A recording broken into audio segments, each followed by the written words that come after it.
Severino, cadê você, meu amigo? Boa tarde, só aí curtindo a neve da Suíça?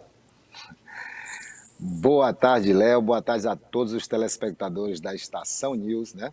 Da nossa querida Web TV, Estação Web TV Maranhão Brasil. Não estou curtindo a neve, como a gente sempre fala aqui na Suíça, né? Abril é o mês que faz o que quer. Abril, Marco, vais Willis, toda. Então, abril é um mês que você pode viver as 4 estações do ano num dia só, Léo. Hoje, um dia meio ensolarado, apesar de ser 18, 19 graus, mas já dá aquele clima de aconchego e um pouco de luz branca. Léo, com certeza você supriu todas as expectativas. E eu sei que talvez eu que não fiz as respostas certas, mas as perguntas certas, mas você com certeza teria as respostas certas. Boa tarde, mundo. Boa tarde, Brasil. Boa tarde, Maranhão. E um boa tarde muito especial a Rosário. Severino, como você está aí na região onde, infelizmente, acontece a guerra entre Rússia e Ucrânia, quando eu digo região, me referindo a continente europeu. Nos atualize aí da situação desta guerra que já passou de um mês envolvendo Ucrânia e Rússia. Tem algum sinal de trégua? Alguma negociação avançou para terminar a guerra? Como é que está isso aí? Explique para a gente. Ó, assim, tipo, como você falou mais ou menos sobre o prazo da guerra, hoje completam-se 47 dias, né? 47 dias de guerra, 47 dias de tristeza e de desespero. Os russos, né, prometem que no dia 9, como se fosse o dia D da Rússia, onde ele, o invasor, que decide também quando quer parar a invasão, decidiu que dia 9, provavelmente 9 de maio, seria o tempo que eles decidiriam, né? Uma trégua, uma conversa mais cordial com a outra parte. Mas o que a gente mais ouve falar e o que a gente acompanha também aqui nos noticiários europeus é que é mais ou menos uma maneira de ganhar tempo para conquistar um pouco mais, cada vez mais, territórios do leste da Ucrânia, para poder lá na frente, ali para quase metade de maio, poder ter muito mais coisas para barganhar, né? Porque já vai ter ocupado uma parte significativa da Ucrânia, ali no leste da Ucrânia, que inclusive algumas cidades são simpatizantes da Rússia. Então fica até muito mais fácil de invadir e de se manter dentro dessa cidade. Porque existem algumas cidades que têm esse problema com a própria Ucrânia, cidades que ficam na Ucrânia, e não se sentem ucranianos e preferem, tipo, serem russos. E aceitam serem quase colonizados novamente pelo invasor, que hoje novamente os invade, mas com a cumplicidade de alguns governantes dessas pequenas cidades, desses pequenos distritos no leste da Ucrânia. Quer dizer Mas que prazo para terminar não tem nada aqui, não tem nada certo não, viu, Léo? isso. Nada mesmo, nada mesmo. Olha, você que me assiste aí acabou de ver que, além da Ucrânia lutar contra a Rússia, tentando, é claro, Sim, se defender e garantir seu território, ainda existe uma guerra, entre aspas, interna entre os sim, sim. próprios ucranianos, que alguns preferem a Rússia do que a própria Ucrânia. Severino, e como é que ficou essa história aí daquelas cenas lamentáveis de corpos pelo chão em uma cidade aí da Ucrânia, a Rússia dizendo que não, que aquilo ali é uma montagem, aquele ataque que houve a uma estação de trem, também a Rússia dizendo que não foi eles. Como é que está isso aí? Olha só, Léo, só para fazer um apanhado do que você começou a fala, na verdade, para o brasileiro em geral, né, que talvez não entenda o que está acontecendo, na verdade ninguém quase entende, mas a gente tem cada um tem uma visão e algumas visões mais aprofundadas por acompanhar outros jornais, não só brasileiros, jornais do mundo.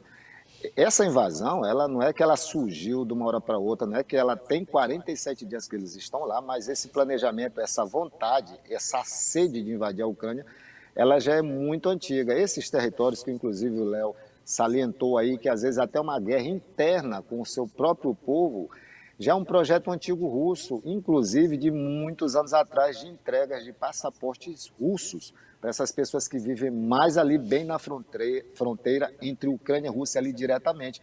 Então, tem muitas pessoas que são simpatizantes do regime, tem muitas pessoas que são cooptadas e tem muitas pessoas que, infelizmente, são enganadas ou por interesses particulares ou pessoais, acabam apoiando o invasor a invadir o seu próprio território. Em relação a essas imagens que vêm circulando no mundo, a gente vive também, além de toda a guerra sangrenta, em toda a guerra com arma de fogo, né, com bomba, com explosão, a guerra de, como é que eles falam, a gente fala em português, Léo, narrativas, né? Porque o que a gente mais vê em todo tipo de guerra são muitas narrativas, são muitos, um desmentindo o outro, mas todos esses fatos vocês podem ter certeza que aconteceram. Houve mesmo esse ataque a essa estação de trem, houve pessoas sendo chacinadas na Ucrânia, pessoas que não podem se defender. Eu vou já entrar nesse ponto para sintetizar melhor essa questão. Então, existe essa narrativa toda da Rússia de, inclusive, ter a audácia, a petulância de dizer que é o próprio exército ucraniano, a mando do Zelensky, que massacram as pessoas para botar na conta do Rússia. Gente, isso é quase risível, porque já é um país que está tendo muita dificuldade de se defender, de contra-atacar. Imagina ele ainda atacando o seu próprio povo para gerar uma narrativa de falta de respeito aos direitos universais do cidadão, do ser humano. E os russos até agora não respeitaram nenhuma das regras da ONU e de nenhuma outra grande instituição internacional. Então, isso não existe. Os ataques são reais, os massacres são reais e eles estão, infelizmente, acontecendo nesse exato momento.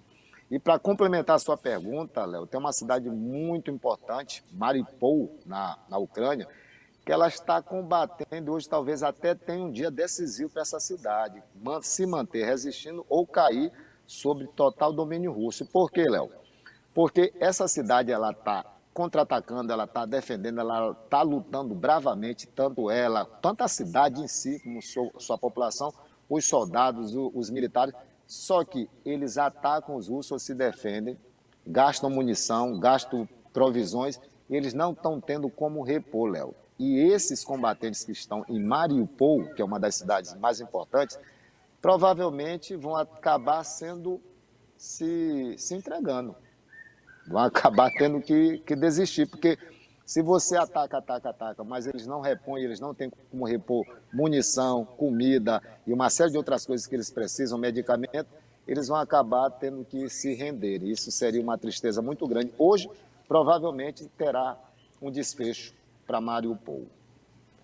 Severino, e a gente tem acesso a informações que a Rússia já foi suspensa do Conselho de Segurança da ONU e também a Rússia teve que noticiar algo desfavorável a ela. Cerca de 15 mil soldados em combate já morreram nesse confronto entre os soldados russos e os ucranianos. Isso é, claro, uma perda também lamentável, porque independente dos lados da guerra, Com certeza. nós sentimos muito a perda de pessoas. São pais de família que deixaram suas esposas, seus filhos e partiram para a guerra. Não importa de qual lado, Rússia ou Ucrânia, mas de modo que dizimar vidas é uma missão incontestável de uma guerra, infelizmente. Sim. Severino, o que mais temos aí da Europa como notícia, como destaque que você pode trazer para a gente?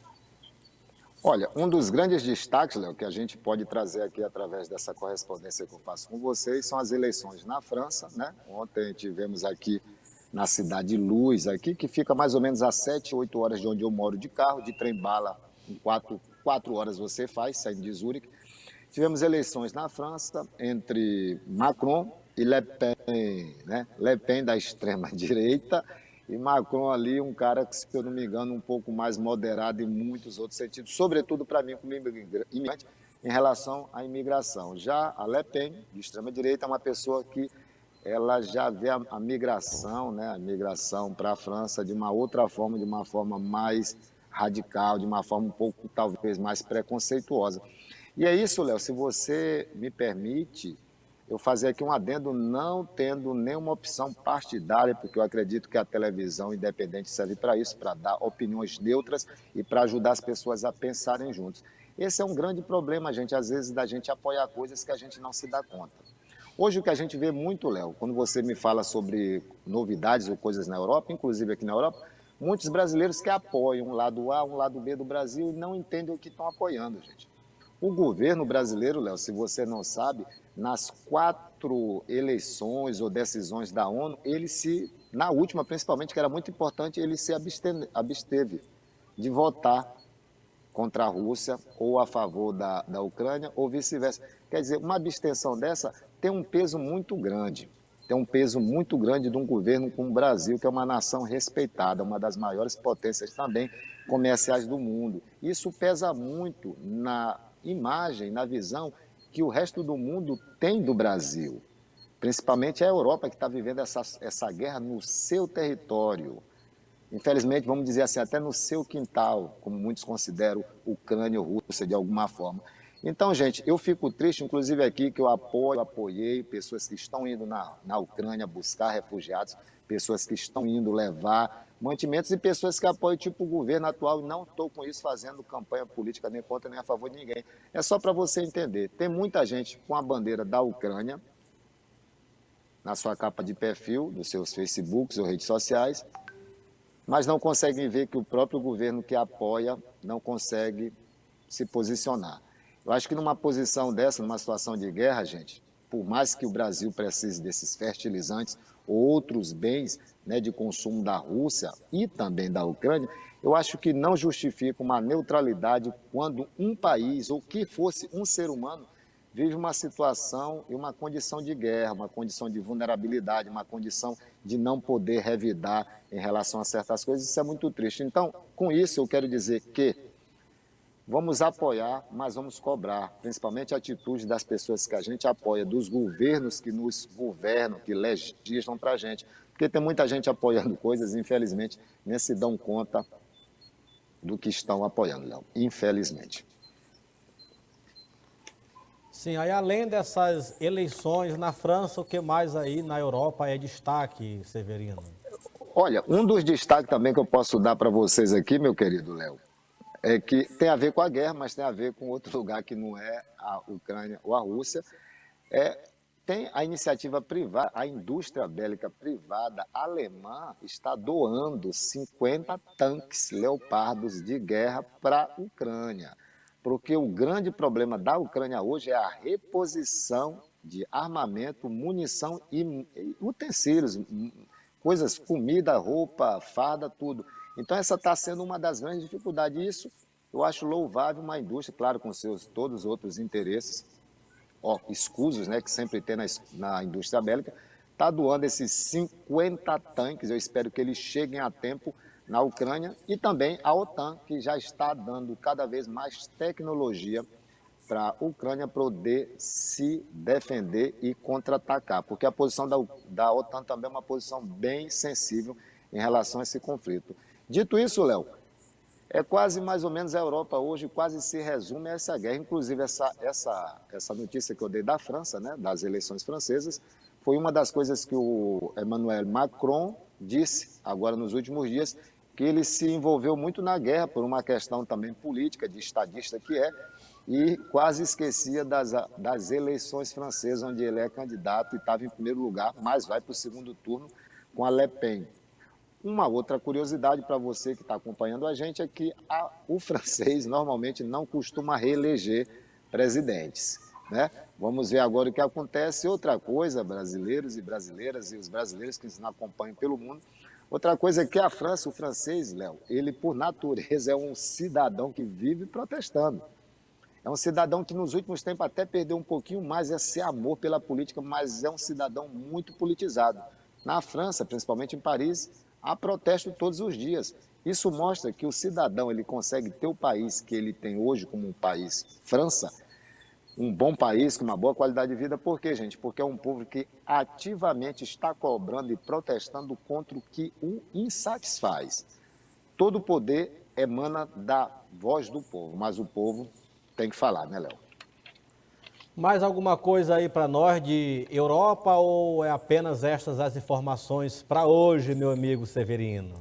Olha, por hoje a gente vai ficar mais ou menos nesse âmbito da guerra, porque é uma coisa que realmente está mobilizando a Europa de uma forma geral. É quase difícil achar uma outra matéria que não tenha um envolvimento direto com a guerra. Hoje aqui, como há 47 dias, já bons dias, continuamos recebendo muitos refugiados aqui na Suíça, Queria também parabenizar o povo suíço, que está sendo um povo muito hospitaleiro. Tem gente, Léo, inclusive, que cede sua casa, o seu apartamento para o refugiado com a família ficar e vai viver com um parente, ou vai viver em outra casa que tem uma segunda casa, ou tem uma segunda nacionalidade. Então, está havendo um acolhimento muito grande, não só por conta das instituições, né, administrativas, sociais da Suíça, mas também está tendo um acolhimento muito grande por parte da população suíça para com esses refugiados. De antemão, mais ou menos, a Europa, infelizmente, hoje se resume, de alguma forma, à guerra da Ucrânia.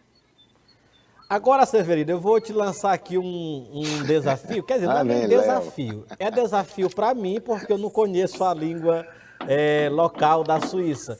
Você vai fazer as suas considerações na língua local e dar sua boa tarde na língua local e depois vai dizer para nós o que você falou. Vamos lá. Okay.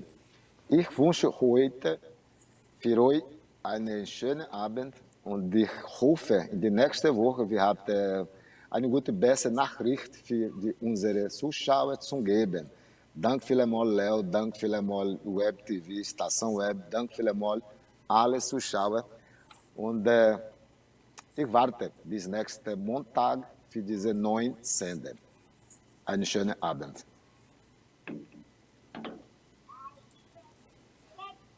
Espero que, para traduzi-la. Pois é, agora eu vou fazer de conta que eu entendi tudo. Agora você vai traduzir para nós o que você falou. Eu desejei uma boa noite para vocês, agradeci, né, ao Léo, à Web TV, agradecer aos Zuschauer, né, aos telespectadores, às pessoas que estão nos olhando.